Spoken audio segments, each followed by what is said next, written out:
Le desmodium est une plante à fleurs provenant en fait du nord-ouest de l'Afrique, qui est utilisée là-bas comme étant tout simplement une plante qu'on utilise notamment pour soigner la jaunisse ou les problèmes de foie.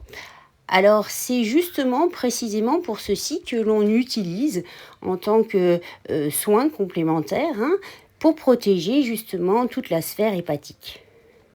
On pourra s'en procurer soit de la plante séchée et en faire décocter ou en tisane.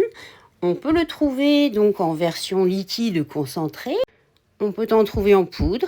On peut également en trouver en gélule. Il est moins réputé que le chardon-marie et pourtant, il a beaucoup plus de bienfaits sur la sphère hépatique, à savoir qu'il va non seulement la protéger, mais la réparer. Alors, il est hépatoprotecteur, certes, mais aussi antioxydant et il protège notamment vis-à-vis du stress oxydatif. Il est anti-radicalaire. Il sera par exemple remarquablement efficace dans les cas d'hépatite aiguë et il répare les cellules hépatiques et il rééquilibre ainsi les taux d'azote élevés. Il n'a absolument aucun effet secondaire, bien au contraire. Il peut aussi être utilisé dans les premiers stades des hépatites virales A et B.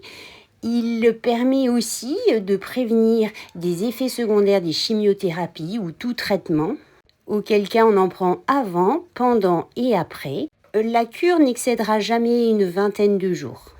Ce qui lui est moins connu, c'est son effet antispasmodique et décontractant des muscles lisses des poumons. Donc, on peut l'utiliser lorsque l'on fait de l'asthme, des bronchites chroniques, de la BPCO, des allergies respiratoires.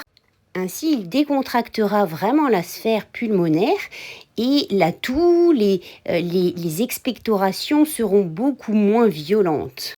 Cela permettra aussi d'ouvrir la partie bronchique. Éventuellement, dans un second temps, on peut aussi traiter certaines migraines qui sont dues justement à la sphère hépatique, ainsi que le mal de dos, des douleurs musculaires et articulaires.